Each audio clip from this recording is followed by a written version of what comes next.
दोस्तों नमस्कार, स्वागत है आप सभी का। अगर फिर से चले जानते हैं बिहार की ताजा खबरों को, लेकिन उससे पहले अगर आपने अभी तक इस चैनल को सब्सक्राइब नहीं करो, सब्सक्राइब कर ले, जिससे कि आपको बिहार की ताजा खबर रोजाना मिलती रहे। सबसे पहली बड़ी खबर, लैंड फॉर जॉब मामले में बिहार के डिप्टी सीएम तेजस्वी यादव पर केस चलेगा या नहीं, इस पर फैसला आज हो जाएगा।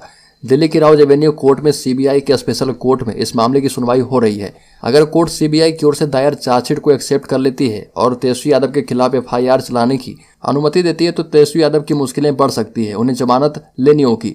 लैंड फॉर जॉब का ये पूरी तरह से नया केस है। पुराने केस में पहले ही राजद सुप्रीमो लालू यादव, बिहार के पूर्व सीएम राबड़ी देवी और बेटी और सांसद मीसा भारती जमानत पर हैं। नए केस में भी लालू यादव और राबड़ी देवी को आरोपी बनाया गया है और उनके साथ तेजस्वी यादव को भी दोषी बताया गया था।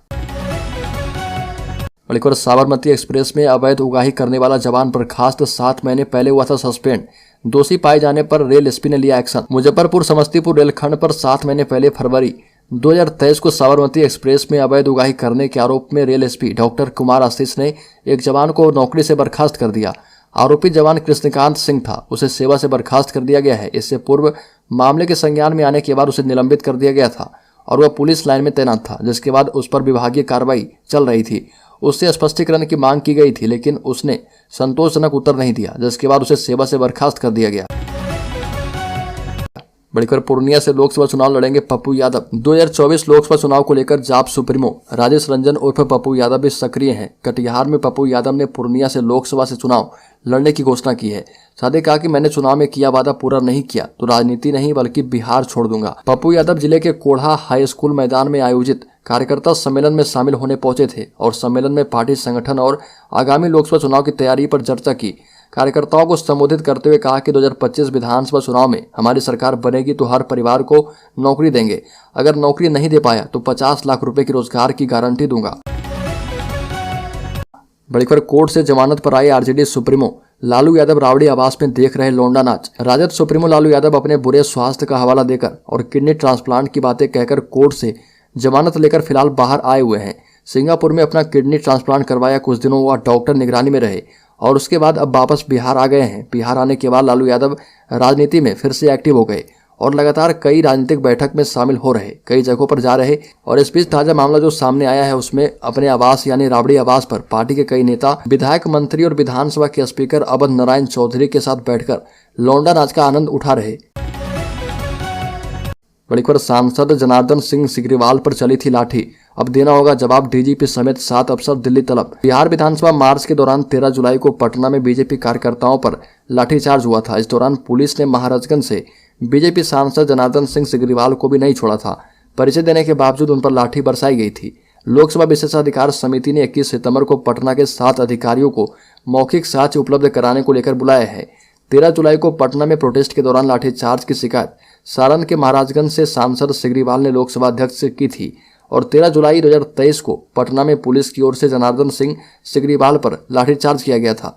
सांसद पर शारीरिक हमले के संबंध में उनके द्वारा दिए गए प्रोटोकॉल मानदंडों के उल्लंघन की शिकायत 20 जुलाई 2023 को लोकसभा अध्यक्ष ओम बिरला से की गई थी। बड़ी खबर, राज्य की राजधानी पटना के मुख्य सचिवालय में पसरे सन्नाटे को देखकर हैरान रह गए सीएम नीतीश कुमार। काम करने को लेकर अब लिया है बड़ा फैसला। मुख्यमंत्री नीतीश कुमार मुख्य सचिवालय का औचक निरीक्षण करने पहुंचे और यह देखकर भौचक्का रह गए कि मंत्री से लेकर अधिकारी और कर्मचारी सब अब्सेंट थे।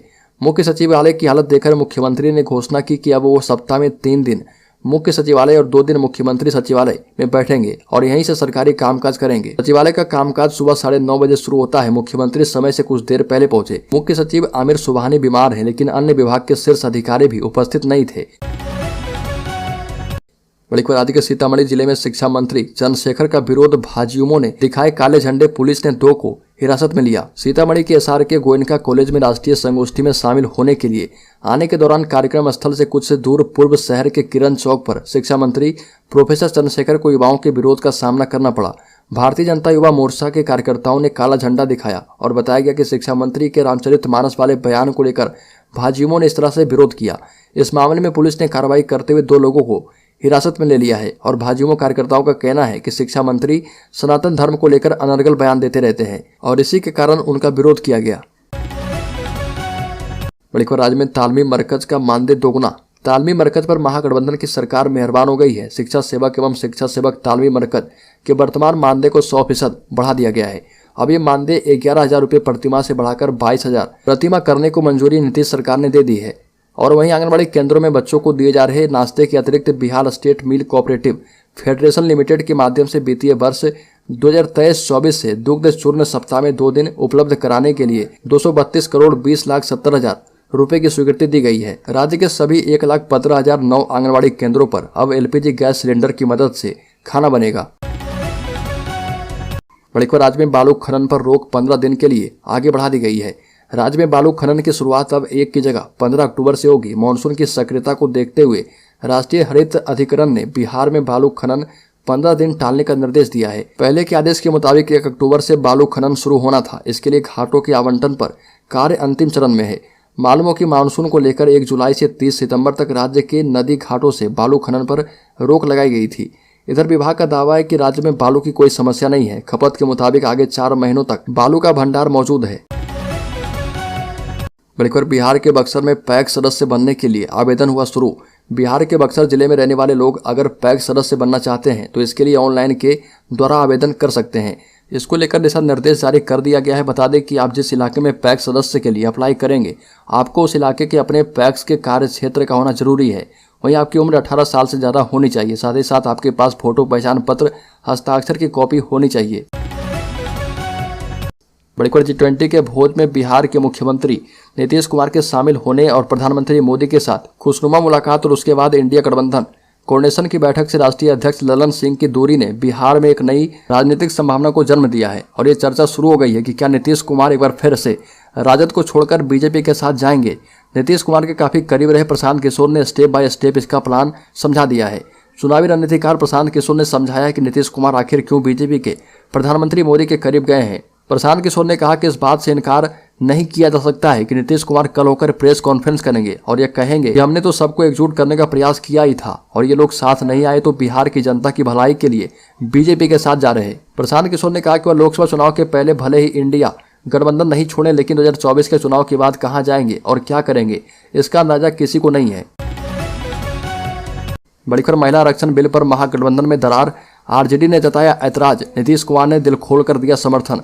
केंद्र की मोदी सरकार ने नए संसद में महिला आरक्षण बिल को पास करवा दिया है जिसके बाद देश में राजनीतिक हलचल तेज है। इस बिल को लेकर इंडिया गठबंधन के सहयोगियों के भी अलग अलग बयान आने लगे हैं। बिहार के मुख्यमंत्री नीतीश कुमार ने महिला आरक्षण बिल का स्वागत करके महागठबंधन और इंडिया में हलचल तेज कर दी है। नीतीश कुमार ने ट्वीट कर जो लिखा है वह बेहद महत्वपूर्ण है और माना जा रहा है कि नीतीश कुमार ने मोदी सरकार के फैसले का समर्थन करके बड़े राजनीतिक संदेश देने की कोशिश की है। राजद सूत्रों के मुताबिक ये बताया गया कि पार्टी में सन्नाटा पसरा हुआ है। लालू यादव ऐलान करते आए कि उनकी लाश पर महिला आरक्षण का बिल पास होगा, लेकिन बिहार में जिसके साथ राजद सरकार चला रही है उसने बिल के समर्थन का ऐलान कर दिया है। अब लालू यादव के कुनबे को यह समझ नहीं आ रहा कि वह क्या करे। नीतीश कुमार ही नहीं, कांग्रेस ने भी महिला आरक्षण बिल का समर्थन किया और इस बिल को पास करवा दिया। बड़ीपुर राज्य में 10,000 ANM की बहाली की प्रक्रिया बीच में ही बदल गई है। बिहार तकनीकी सेवा आयोग ने नियम में बदलाव कर दिया है। पहले सिर्फ काउंसलिंग के आधार पर नियुक्ति होनी थी, पर अब कंप्यूटर आधारित प्रतियोगिता परीक्षा के आधार पर परीक्षा लेने का निर्णय किया गया है। इससे संबंधित सूचना बिहार तकनीकी सेवा आयोग ने अपने वेबसाइट पर जारी कर दी है। इस परीक्षा में न्यूनतम क्वालिफाइंग मार्क्स लाने वाले अभ्यर्थियों को ही काउंसलिंग में बैठने का मौका दिया जाएगा। इसके लिए सामान्य वर्ग के अभ्यर्थी को 40%, पिछड़ा वर्ग को 36%, अत्यंत पिछड़ा वर्ग को 34% और SC/ST एवं दिव्यांग जनों के लिए 32% अंक लाना अनिवार्य है। इस परीक्षा में न्यूनतम क्वालिफाइंग मार्क्स लाने वाले अभ्यर्थियों को ही काउंसलिंग में बैठने का मौका दिया जाएगा। बड़ीपुर लोकसभा चुनाव 2024 जैसे जैसे नजदीक आ रहा वैसे वैसे नेताओं के तेवर भी देखने को मिल रहे। कुछ दिन पहले भाकपा माले के राष्ट्रीय महासचिव दीपंकर भट्टाचार्य ने बक्सर लोकसभा सीट को लाल झंडे का गढ़ बताया था। इसके बाद इंडिया गठबंधन के अलावे भी तमाम राजनीतिक दलों के नेताओं की बेचैनी बढ़ गई है। यही कारण है कि एक के बाद एक इंडिया गठबंधन से लेकर सभी दलों के नेताओं के लिए बक्सर लोकसभा सीट प्रतिष्ठा का विषय बनता जा रहा। दीपंकर भट्टाचार्य के जाने के बाद जदयू प्रदेश अध्यक्ष उमेश कुशवाहा, बिहार सरकार के ग्रामीण कार्य मंत्री श्रवण कुमार, कांग्रेस के प्रदेश अध्यक्ष अखिलेश सिंह ने भी इस पर बयान दिया है और अपनी अपनी पार्टी की उपस्थिति दर्ज करवा दी है। वहीं सदर कांग्रेस के विधायक संजय तिवारी ने कहा कि 2024 के चुनाव में इंडिया गठबंधन यदि मुझे यहाँ से टिकट देती है तो भारतीय जनता पार्टी के वर्तमान सांसद अश्विनी कुमार चौबे की नामांकन के साथ ही बोरिया बिस्तर यहाँ से बन जाएगी और भागलपुर जाना पड़ेगा। बक्सर कांग्रेस की परंपरागत सीट रही है और इस बार कांग्रेस पूरी तरह से यहाँ से चुनाव लड़ने की तैयारी में है। लेकर बिहार के शिक्षा मंत्री प्रोफेसर चंद्रशेखर द्वारा बार बार रामचरितमानस के खिलाफ आपत्तिजनक टिप्पणी की जा रही है। जेडीयू उनका बचाव करते करते अब थक गई है। अब जेडीयू द्वारा प्रोफेसर चंद्रशेखर को चेतावनी दी गई कि अगर वह शीर्ष नेतृत्व का कहना नहीं मानते तो इस तरह का बयान देते रहते हैं तो उसका अंजाम भुगतने के लिए चंद्रशेखर तैयार रहे। इस तरह का बयान जेडीयू के नेता डॉक्टर सुनील सिंह के द्वारा दिया गया है। सुनील सिंह ने चेतावनी भरे लहजे में कहा कि यदि शिक्षा मंत्री चंद्रशेखर अपने शीर्ष नेतृत्व का कहना नहीं मानते तो अंजाम भुगतने के लिए तैयार रहे। जेडीयू नेता सुनील सिंह ने आगे कहा कि चंद्रशेखर को उनके नेता सब बिहार के डिप्टी सीएम तेजस्वी यादव द्वारा कई बार कहा गया कि वो सिर्फ अपने शिक्षा विभाग की बात करें, इधर उधर की बातें ना करें, लेकिन वो अपनी आदत नहीं बदलते हैं।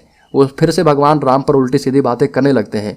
उन्हें अपने विभाग की बात करनी चाहिए। सुनील सिंह ने कहा कि चंद्रशेखर अपने शीर्ष नेतृत्व की बात माने और अगर उन्हें धर्म के बारे में बताने की इतनी ही ज्यादा इच्छा है तो धार्मिक प्रवचनों में जाएं और वहां अपनी बात बताएं।